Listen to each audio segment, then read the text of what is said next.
Olá, muito boa tarde para você. A partir de agora eu te faço companhia aqui na tela da KTV, canal 20.1, também através das nossas redes sociais. Tô com a minha garganta meia boca hoje, mas tudo bem. Estamos aqui para apresentar para vocês um programa que é mais curtinho hoje, tem meia hora apenas, mas é tão importante quanto, porque a gente vai falar sobre esse dia tão especial, que é o dia da proclamação da República, a importância que ele tem, porque é uma das datas mais importantes que a gente tem, né, no Brasil. Também vamos falar sobre a atual política nacional e, por que não, internacional, como tudo isso reflete no nosso dia a dia, no que a gente vai comprar no mercado, como a gente entende as pessoas, a sociedade num sentido geral. Isso a partir de agora aqui no nosso programa, que só está começando. Vamos juntos então até as 6 horas da tarde. Estamos começando o programa um pouquinho depois das 5 horas, mas até as 6 horas da tarde a gente vai junto por aqui. Então, a partir de agora, Sob Medida está no ar.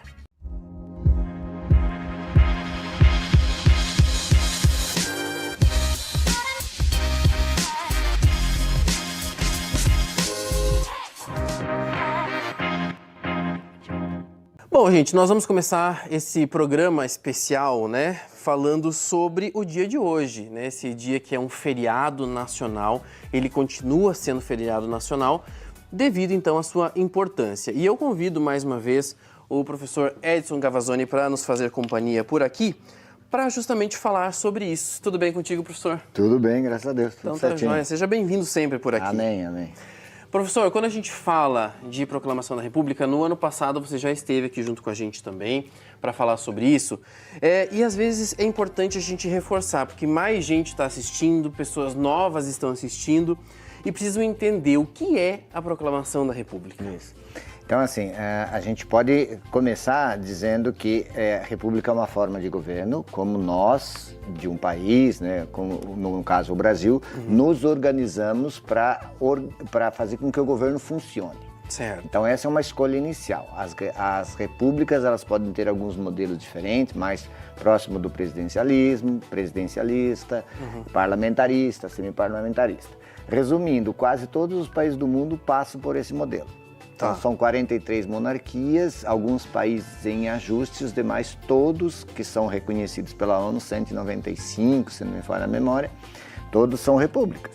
Então, a primeira certeza que a gente tem nesse papo, seja da política, seja da república em si, que a maioria dos países do mundo optaram por esse modelo de governança. Certo. Quando a gente fala em história, nós começamos essa discussão um pouquinho antes da proclamação da República, porque o Brasil, quando sai de colônia, ele continua sendo um império, ou uma monarquia, um rei, e lá pela metade do governo de Dom Pedro II, alguns começam a se organizar para efeito de constituir partidos e uma discussão um pouco mais séria para a República. É isso que eu ia falar, porque aí você já começa a ter uma sociedade organizada, entre aspas, né? E diferente que o governo de Dom Pedro II, ele já se preocupa com algumas coisas mais modernas para a época e para nós brasileiros, né? Então, industrialização, veio para cá o café, que trouxe a indústria, aí começam a surgir as cidades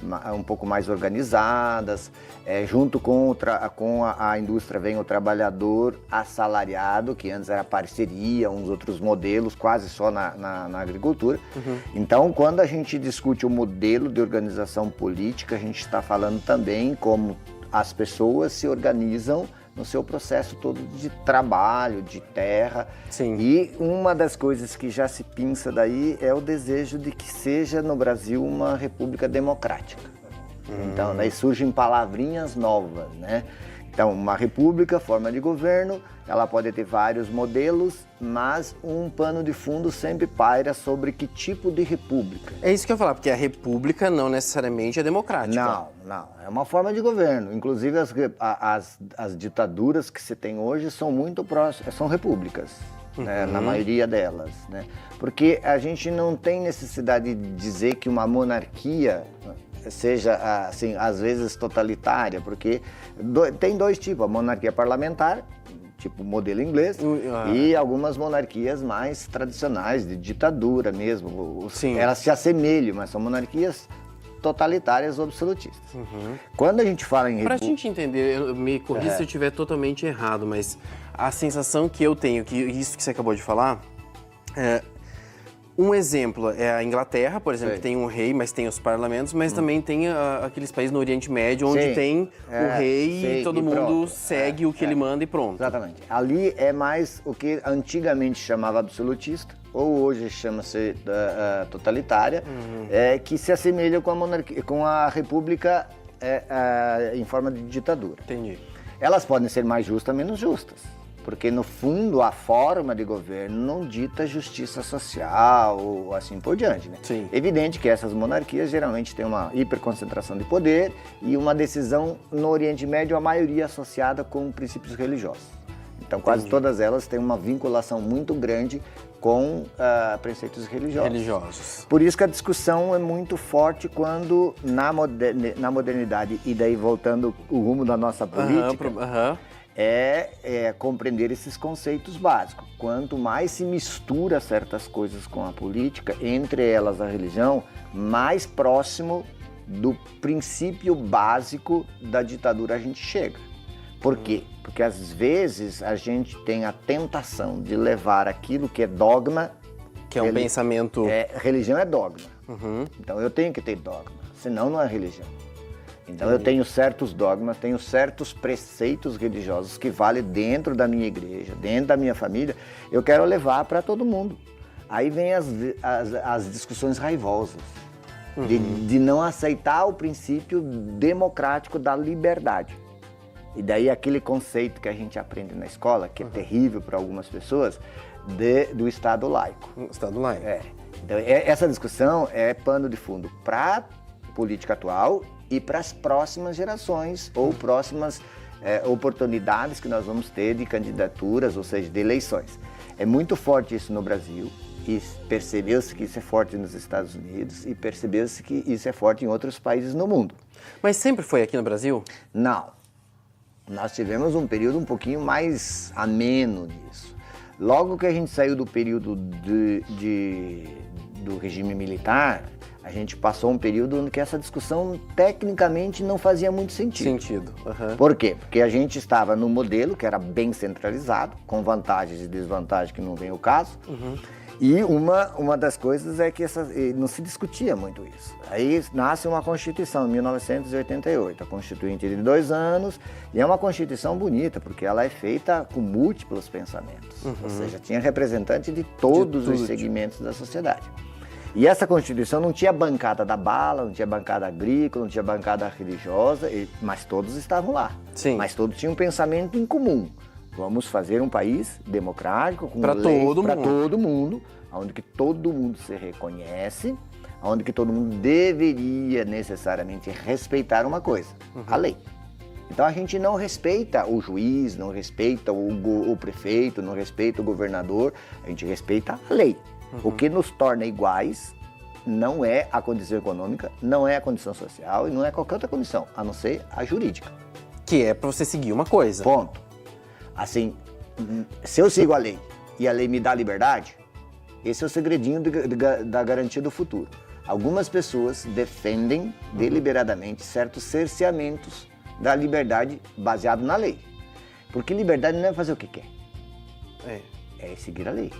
Fazer o que quer, tu tem que comprar um territóriozinho fora desse nosso mundinho de Deus e se organizar de acordo com o que rege com você. Sim. Ou uma ilha que seja de um país que seja comprado.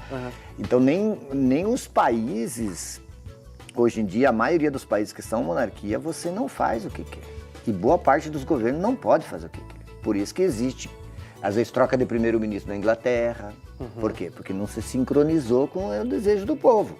Mas escuta, mas ela não deveria seguir o desejo da rainha ou agora do rei? Não, eles também não são tolos. Existe uma lógica das coisas. Sim. Não se manda deliberadamente como governo. Que é o que acontece no Brasil. Que hoje, por mais que existam muitas liberdades, você tem que seguir alguma coisa. E é bom que tenha que seguir. Porque é isso que nos diferencia do estágio primitivo aonde que a gente vivia no estágio de natureza. Ou seja, Valeu mais forte, valeu mais poderoso. E tem uma discussão muito profunda, Tiago, que está meio nos bastidores, que é a ideia que está por detrás das democracias e das repúblicas e da existência política atual. A gente tem um propósito. Os navegantes e o período das grandes navegações, o propósito era pegar a terra. Depois veio a exploração da terra. Sim. Depois veio o enriquecimento pelas indústrias. Depois o enriquecimento pelo comércio. Depois pelo enriquecimento das explorações de ações no mundo digital. Qual é a próxima? Então, a ideia que alguns discutem é uma espécie de uma democracia verde, de um plano político onde que os negócios andam, mas eles têm que estar sincronizados com a ideia de todo mundo sobreviver. Sim. Pelo econômico, já passamos a fase, mas eu tenho direito de respirar um ar que não seja tão poluído. Mas calma. É só para a gente terminar essa linha de raciocínio da República, da Proclamação da República. Ela foi importante, é considerada ainda uma das mais importantes, porque ela colocou, eu não diria limites, mas ela estabeleceu ordem em algumas coisas. Estabeleceu um novo modelo. Um novo modelo. Monarquia, novo modelo. Esse novo modelo nasce 15 de novembro de 1889. Aí tem primeiro a República da Espada, 2 presidentes de origem militar, depois a República Velha, também chamada Café com Leite, depois a República Populista, depois a República Militar. São apelidos, entre aspas, ou nomes dados para a nossa República. República igual sempre, mas com características diferentes. Depois a redemocratização, né? Sim. Com os governos atuais. No meio de tudo isso, tem a democracia, que ela vai e desaparece algumas vezes. O período militar não era democrático. Por quê? Porque foi, por exemplo, o AI-5 caçou direitos políticos de todo mundo. Não é questão de dar opinião, deixar de dar opinião. É questão de ter ou não ter, por exemplo, a escolha política. O presidente não era eleito direto. Sim. Era indireto, era um outro modelo de república. No meio desse pano de fundo todo, tem a democracia e tem o conceito que nos norteia. Esse conceito que nos norteia, ele perpassa a política. É tipo uma missão. É tipo o motivo da existência daquele povo ou do planeta como um todo. Aí é que nascem alguns conceitos novos que vão com o tempo. Quando estava o governo português no Brasil, que Tiradentes, inclusive, foi morto por causa de uma ideia republicana. Era um sonho. Era mais ou menos como algumas pessoas estão falando hoje, da República Verde, da democracia verde, de um conceito diferente que não é só a árvore em si. Sim. É um conceito de existência que está associado à política, que está associado à forma de organização humana. Então, assim, o desafio para o futuro é esse aí. É você associar-se a uma causa gigantesca e fazer os ajustes políticos, econômicos e sociais para que nós possamos sobreviver. Muito bem. O professor vai continuar aqui, porque eu quero conversar mais sobre isso. Nos últimos dias aí a gente teve a eleição do Trump nos Estados Unidos novamente. E o que isso vai impactar na nossa vida nos dias atuais? O que a gente pode fazer com tudo isso? Mas já, professor, me aguarde que a gente já volta, tá? Estamos de volta e agora, novamente, né, junto aqui comigo, o professor Edson Cavazzoni. Agora a gente vai falar sobre um pouco do Brasil atual e também, de uma forma ou outra, desse universo estadunidense que interfere com tanta gente, né, professor? Porque o Trump foi eleito, agora esses dias, ele vai assumir em janeiro, metade de janeiro para frente, né? Realmente vai ter um impacto tão grande? Eu acho que ele é mais midiático do que propriamente concreto. Porque assim, Tiago, se a gente analisar essa discussão meio bipolar, ela é do período da Guerra Fria e provocado por pessoas que a cabeça deles ainda estão lá. A cabeça do Trump ainda é de Guerra Fria. É porque ele é... Isso, é remanescente de lá. Ou seja, ele viveu isso, se não necessariamente como político. Sim. E parte da mídia ainda estimula isso por conveniência. E muitas pessoas... É como se alimentasse exatamente isso. E muitas pessoas trazem esse ressentimento profundo de um período que, tecnicamente, ou não foi bom para ele, ou não foi bom para alguém que conhecia, ou simplesmente foi alimentado para não gostar dele. Para a gente entender isso bem simplesmente, não tem a menor possibilidade e cabimento de um candidato dos Estados Unidos acusar o outro de comunista. É por uma razão muito simples. Não tem como. Porque é premissa primeira, uma das primeiras premissas e leis dos Estados Unidos, que ele é um país liberal. Está na Constituição. Diferente de nós, brasileiros, que acho que estamos na nona, eles só tiveram uma. Então, qual a possibilidade de mais de 200 anos de uma única Constituição, alguém, de uma hora para outra, mudar uma das principais premissas? É zero. Zero. Até porque não iria nem conseguir. Não consegue. É guerra. Porque o Congresso não vai aprovar e nem que todo mundo do Congresso fosse do lado de quem está sendo acusado de ser comunista. Não vota, porque não faz sentido. Sim. Então, mas como isso seduz as pessoas? Pela ignorância. A maioria não sabe que isso é premissa única, nem sabe que os Estados Unidos teve uma Constituição só e nem sabe o que é liberalismo. Aí fica se degladiando que nem um maluco sobre aquilo que não conhece.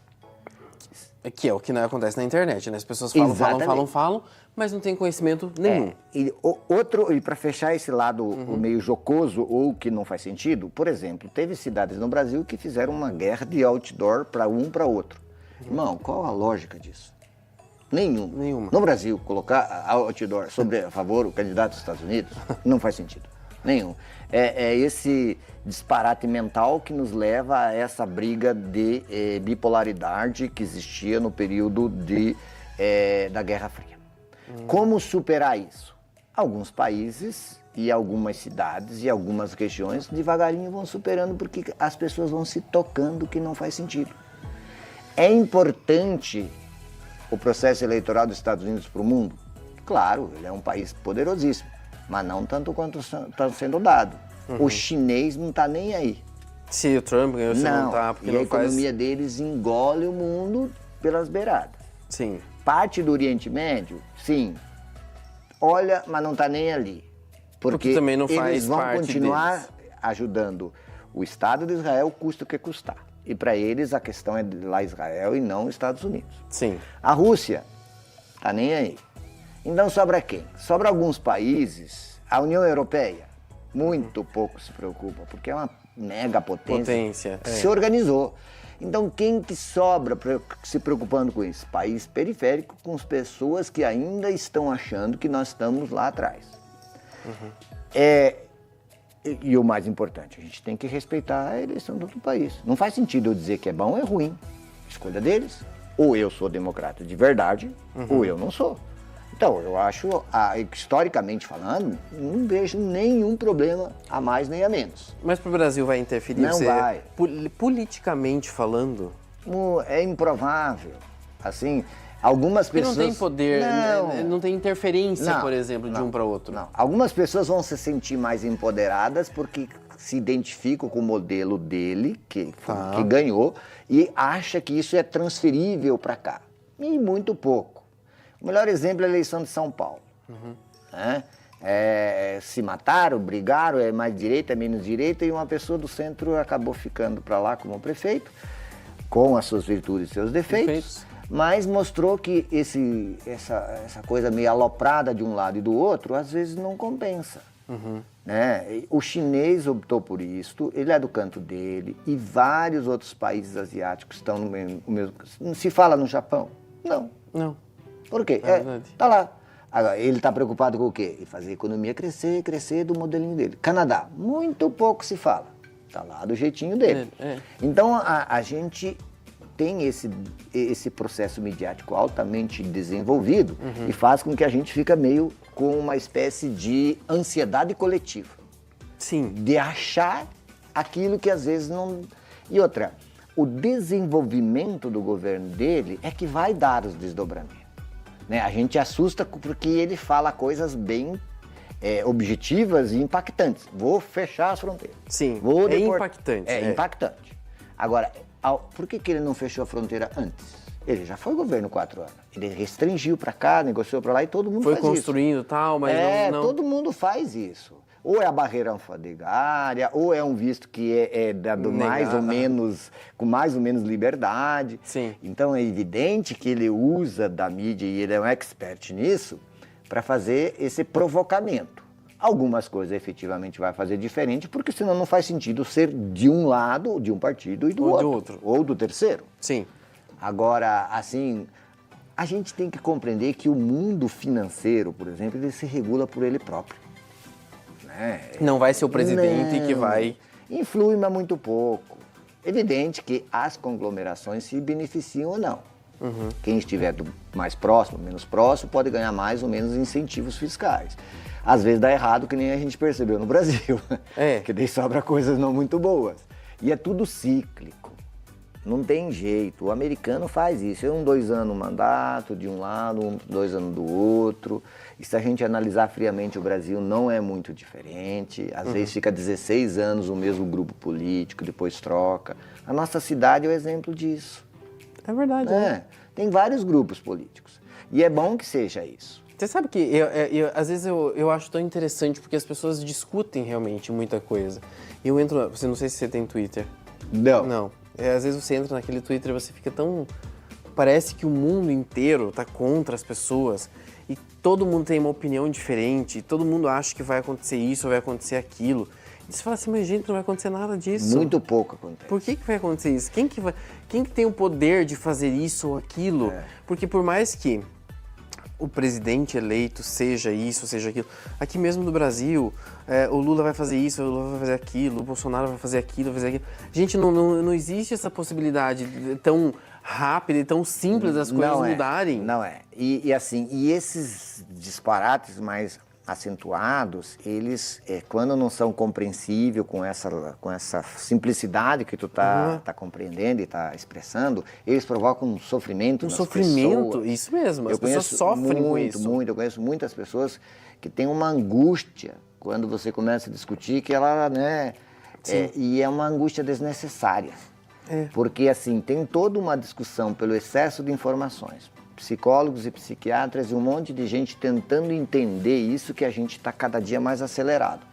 Aí o mundo político, que também pula no meio disso, daí o mundo esportivo, daí, tudo, a gente não aguenta. É muito aceleramento de informações e distorcidas. Isso. E daí você não consegue mais separar o joio do trigo. Ensinamento do nosso amigo JC, né? Separar o joio do trigo. Sim. E não é só o fake news. É a informação que digamos assim, que leva a uma hipótese. Porque muitas coisas são hipotéticas. Mas é totalmente hipotético. E uma das coisas que não me... Eu vejo essas situações como talvez perigosas em alguns aspectos. Porque na eleição, por exemplo, a gente já está há 2 anos aí com o governo atual, e na época da eleição, as pessoas falavam assim, não, porque vai virar Venezuela, porque as pessoas vão invadir as casas e todo mundo que tem mais de uma casa vai ter que ser obrigado a dar para o governo. E as pessoas tinham isso como uma verdade. Sim. Eu conheci pessoas que falavam assim, mas isso que vai acontecer, você não está vendo. E eu falei assim, gente, em que momento aconteceu isso? Então, assim, esse discurso, essas microfalas suas, juntando com todo esse discurso, Vargas fez. Com as mesmas palavras que você citou, literalmente. Quando os militares assumiram o poder, as mesmas palavras. No governo, a eleição do Bolsonaro, a mesma retórica. Então, quer dizer, é um discurso pronto que faz efeito. A probabilidade disso acontecer, 0. Por quê? Porque não demanda de uma vontade política. A margem decisória de um presidente, de um governador e de um prefeito é muito pequena. Muito pequena. Por quê? Porque qualquer decisão que interfere numa lei tem que passar pelo Congresso. Sim. Certo? Não vai. É uma medida provisória. Tem que passar pelo Congresso. Dinheiro. Vamos falar em dinheiro, que daí não é invadir a casa, não invadir a casa. Dinheiro. A maioria é rubricado. X percentual para a saúde, X para isso, X para aquilo. Sobra uma margem pequenininha para fazer aquilo que não está fora do rubricado. Mas o mais grave é as pessoas não compreender que isso não faz sentido. Eu tive caso de pessoas muito, muito próximas de falar para o meu pai, para minha mãe, que tinha que fazer essa escolha, não aquela escolha para não comer carne de cachorro, Daí o pai falou, não vou matar o meu cachorro lá no sítio. O pai tem 80 anos. Sim, Nem sempre ele vai compreender. O meu pai compreende ainda. sim. Mas tem pessoas com menor idade que não compreendem essa dimensão, porque a fala é incisiva, É. num período de extrema dificuldade de compreender as coisas e com pessoas com uma ansiedade infinita de que acabe esse negócio. Sim. Quantos amigos teus e cada um de casa conversem e perguntem quantos não estavam rezando para acabar o período eleitoral das últimas 3, Sim. 4 eleições? Porque não queriam mais ver aquilo. Não, isso, tu tá cheio. É. Então, quando você tá cheio, ou você absorve e aceita, ou você refuta. E nós temos o problema do refutar, porque tem certas horas que você não pode refutar. Sim. Porque ele vai provocar uma guerra. As pessoas estavam se tornando agressivas. É. Por isso que dessa ideia futura de desviar um pouco e focar no coletivo. E o coletivo não é para ser socialista nem comunista, pelo amor de Deus, não tem nada a ver com isso. Não. O coletivo é o que nos une para vivermos melhor nesse espaço.